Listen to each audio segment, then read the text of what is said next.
খুলনায় বই লাইব্রেরির কর্মচারী রফিকুল ইসলাম মোল্লা হত্যার প্রধান আসামি চান মিয়াকে গ্রেফতার করেছে র‍্যাব-৬ সদস্যরা।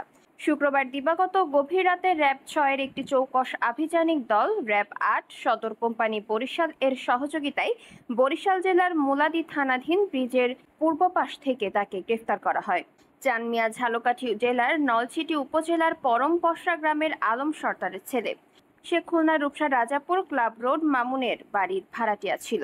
প্রাথমিক জিজ্ঞাসাবাদে আসামি হত্যার সাথে জড়িত থাকার বিষয়টি স্বীকার করে। র‍্যাব জানায়, রফিকুল খুলনা সদর থানাধীন ৪৭ কেডি ঘোষ রোড পাঠকপ্রিয় লাইব্রেরিতে চাকুরি করতেন এবং পাঠকপ্রিয় লাইব্রেরির ৩য় তলায় গোডাউনের পাশেই তিনি বসবাস করতেন। আসামিদ্বয় একই লাইব্রেরিতে লেবারের কাজ করত। সেই সুবাদে আসামিদের সাথে ভিকটিমের মাঝে মধ্যে মনোমালিন্য সৃষ্টি হতো এবং পরবর্তীতে তারা আবার একই সাথে কাজ করত। গত ১ এপ্রিল রাত আনুমানিক ৮:৩০টার দিকে লাইব্রেরির সকল কর্মচারীগণ লাইব্রেরি তালাবদ্ধ করে তারাবির নামাজ আদায় করার জন্য মসজিদে যায়। পরবর্তীতে রাত ১০:৩০টার দিকে লাইব্রেরির কর্মচারীগণ তারাবির নামাজ আদায় শেষ করে লাইব্রেরির ম্যানেজার শাহজাহান দেখতে পান লাইব্রেরির ৩য় তলার গোডাউনের পেছনে দরজা খোলা। গোডাউনের রুমের মধ্যে পেছন দরজার সামনে ভিকটিমের রক্তমাখা লাশ পড়ে আছে। ম্যানেজার শাহজাহান ভিকটিমের রক্তমাখা লাশ দেখতে পেয়ে ডাক চিৎকার দিলে আশেপাশের লোকজন ঘটনাস্থলে আসেন।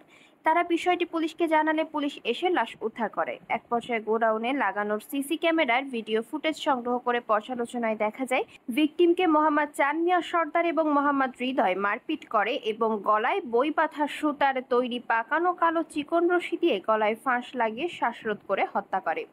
পরবর্তীতে ভিকটিমের ছেলে বাদী হয়ে খুলনা সদর থানায় একটি হত্যা মামলা দায়ের করেন। এ ঘটনার পর থেকে আসামিদেরকে গ্রেফতারের লক্ষ্যে র‍্যাব-৬ এর একটি আভিযানিক দল গোয়েন্দা তৎপরতা শুরু করে এবং অভিযান অব্যাহত রাখে। গ্রেফতারকৃত আসামিকে কেএমপি খুলনা সদর থানায় হস্তান্তর করা হয়েছে।